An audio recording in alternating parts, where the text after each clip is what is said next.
Pemerintah berencana menaikkan tarif ojek online sebesar 8 hingga 15%. Namun banyak pihak menilai langkah tersebut belum menyentuh akar masalah di sektor transportasi digital seperti tingginya potongan komisi dari aplikator dan masalah kesejahteraan driver. Begitu ya. Kenaikan tarif justru beresiko membebani penumpang. Lalu apakah kebijakan ini benar-benar efektif atau hanya solusi jangka pendek?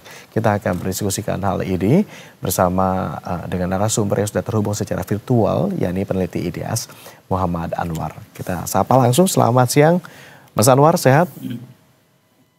Siang, sehat, alhamdulillah. Agung di sini, Mas Anwar. Oke, siap. Oke, Mas Anwar. Lagi rehat kayaknya ini. Kita sedikit diskusi dulu. IDIAS ini kan menilai tarif ojol tampaknya belum menyentuh akar masalah begitu ya. Bisa dijelaskan tapi sebetulnya apa yang menjadi masalah utama dalam ekosistem transportasi digital saat ini? Ya, memang rencana kenaikan ojol ini jelas belum menyentuh akar persoalannya, yaitu relasi yang timpang atau hampir sempurna antara penyedia layanan dan pengemudi begitu. Jadi dalam struktur kerja platform digital, pengemudi ditempatkan sebagai mitra secara formal ya. Namun dalam aplikasinya mereka tidak memiliki posisi daya tawar yang memadai untuk menentukan skema, insentif, dan hingga potongan pendapatan. Jadi mereka diperlakukan sebagai mitra, tetapi tidak ada hubungan yang setara. Kenapa? Tapi kenapa mereka tampaknya tidak memiliki bargaining power yang memadai begitu untuk katakanlah ambil suara supaya didengar juga porsinya sama atau setara?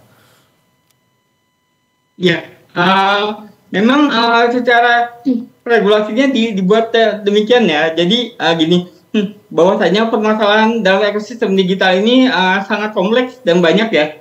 Nah, pada tahun 2023, IDIAS melakukan survei kepada 225 pengemudi di 10 titik se-Jabodetabek gitu. Dan menemukan bahwasanya masalah-masalah dalam ekosistem ini meliputi dari pendapatan yang tidak layak, lingkungan kerja yang tidak aman, perjanjian kerja yang tidak adil, pengelolaan partisipatif, dan keterwakilan yang kurang memadai gitu. Nah, dari survei itu ada dua temuan yang utamanya ya, yang dikatakan cukup ya. Dua temuan ini apa, ya, Mas Anwar? Kenapa? Dua temuan yang dimaksud ini apa, Mas Anwar? Oh iya, jadi ada dua temuan yang menarik ya. Pertama ini bahwasanya untuk mencukupi kebutuhan hidupnya, jadi untuk mencapai standar layaknya ini, si pengemudi ojek daring ini sebanyak 68% ini harus bekerja 9 sampai 16 jam gitu. Bayangkan kerja layak yang distandarisasi oleh lembaga PBB ILO ya, ini kan hanya 8 jam ya.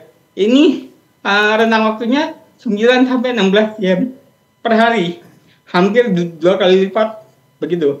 Nah, dan juga sekitar 80% para ojol ini bekerja 6 sampai 7 hari, nyaris tanpa ada hari libur. Jeda libur gitu ya, nggak ada jeda libur sama sekali kalau dibilang. Padahal kalau korporat karyawan biasa mostly 52 kan, 5 hari masuk, 2 hari libur gitu. Artinya Anda melihat ini mitra juga overload gitu kerjaannya? Ya betul, sangat-sangat dalam tanda kutip tidak manusiawi ya, maksudnya kayak gitu. Jadi untuk mencapai pendapatan yang layak gitu ya bagi ojol ini, dia harus bekerja dari 9 jam sampai 16 jam per hari, bahkan nyaris tanpa hari libur begitu. Itu dua temuan yang tadi Anda sudah masukkan begitu ya. Tapi kalau dihitung nih Mas Anwar, kenaikan tarif ini memberikan tambahan pendapatan hanya sekitar 8.000 sampai 15.000 per hari gitu ya. Dengan wacana kenaikan tarif ini ya. Apakah kemudian ini bisa disebut sebagai solusi atau Katakanlah ini hanya sebagai langkah simbolis saja untuk menjawab apa yang dikeluhkan oleh driver online secara formalitas, begitu. Bagi kami, kenaikan tarif ini jelas bukan solusi ya. Malah di samping nilainya yang relatif kecil, yaitu temuan kami ini berkisar antara 8.000 sampai 15.000, ini sangat tidak memadai. Di samping itu, kebijakan ini justru berpotensi menguntungkan pihak penyedia layanan. Nah, mengapa menguntungkan? Soalnya ketika tarif dinaikkan, maka secara otomatis penyedia layanan akan kecepatan tambahan. Karena potongan 20%-nya itu tetap dihitung dari tarif yang setelah dikenakan. Begitu. Jadi yang diuntungkan dalam hal ini justru bukan mitra ojolnya, bukan pengemudi, tetapi aplikator begitu. Walaupun tarifnya sudah naik. Betul. Jadi sebenarnya tetap diuntungkan, tapi hanya marginnya tipis gitu. Tipis. Lalu berapa hitung-hitungan Anda? Hitung-hitungan IDS berapa? Keuntungan atau tambahan yang diterima ojolnya, drivernya? Tambahannya ya berarti 20% dari yang tadi 8.000 gitu. 80% dari 8.000 tadi, sekitar 7.200-an begitu. Sehari ya. Begitu. Nah, di samping itu kita melihat ya, dari segi aplikator ini, padahal kan dia sudah banyak sekali mendapatkan keuntungan ya, pemasukannya. Pertama, dari 20% yang telah ditetapkan oleh regulasi. Yang kedua, dari jasa layanan aplikasi yang tadi pagi saya coba ini sekitar Rp2.000 begitu. Dan juga ada tambahan lain, yaitu tambahan opsional.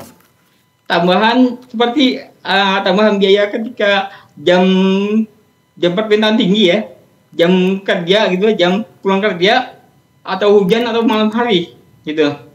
Selanjutnya ada opsional terkait dengan tambahan biaya untuk mendapatkan layanan yang lebih cepat begitu. Nah, yang selanjutnya adalah mendapatkan tambahan lagi dari skema slot gitu, yang untuk bisa didahulukan mendapatkan pelanggan gitu. Jadi sebelum dinaikkan saja ini udah banyak banget pendapatan yang didapat oleh penyedia layanan. Begitu. Mas Anwar, tapi kalau Anda menyebut ini bukan sebuah solusi begitu katakanlah, lalu asumsi dan simulasi dari IDS dalam katakanlah mengukur dampak ekonomi dari kebijakan tarif baru ini seperti apa? Ya, secara sederhana ya, kami mencoba mensimulasikan situasi ini dengan hitung-hitungan bahwasanya dengan asumsi rata-rata 10 perjalanan per hari dengan jarak tempuh 5 km per perjalanan, maka pengemudi menempuh sekitar 50 km dalam sehari. Nah, jika kita menggunakan tarif dasar sebelum kenaikan sekitar 2.500 per kilometer, maka pendapatan kotor pengemudi per hari ini mencapai 125.000 gitu Bang. Nah, setelah dipotong 20% oleh aplikator, penghasilan bersih yang diterima pengemudi hanya 100.000 begitu. Nah, jika tarif dinaikkan sebesar 8 hingga 15%, maka pengemudi diperkirakan hanya akan mendapatkan tambahan bersih sebesar 8.000 hingga 15.000. Tambahan ini kami rasa tidak cukup ya. Nggak relevan begitu dengan kebutuhannya sekarang. Betul. Yeah. Bukan cuma dengan kebutuhan para mitra ojol, tetapi juga tidak relevan dengan tekanan ekonomi yang saat ini sedang terjadi, begitu? Betul. Oke, dan ini pun tampaknya kalau kami coba menangkap dari apa yang Anda sampaikan, IDS, soal kenaikan tarif, wacana tarif ojol ini juga sebetulnya tidak menjawab apa yang dituntutkan oleh mitra pengemudi online, yang dikeluhkan oleh mitra pengemudi online begitu ya. Selama ini kan yang kita tahu potongan aplikator ini hingga 20%. Dan ini yang menjadi keluhan utama pengemudi sebetulnya, begitu kan ya Mas Anwar. Mengapa tapi justru potongan ini tidak tersentuh dalam kebijakan tarif baru? Anda sempat mendengarai hal ini atau tidak? Ya, sebenarnya kami juga tidak memahami ya bagaimana rasionalisasinya ya pemerintah ya. Yang pasti berdasarkan rilis dari pemerintah kan dikatakan bahwa ini untuk menjaga kelangsungan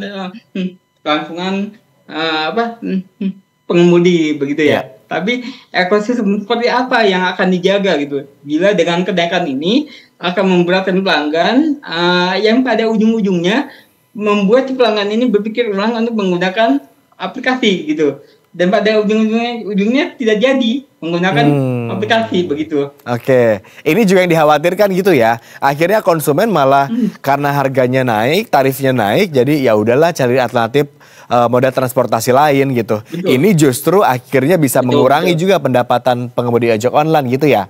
Tetapi gimana nih potensi dampak kenaikan tarif ini terhadap konsumen? Sudahkah ada hitung-hitungannya? Misalkan terutama masyarakat kelas menengah bawah begitu ya, yang saat ini kita tahu bergantung pada ojek online sebagai moda transportasi harian. Betul.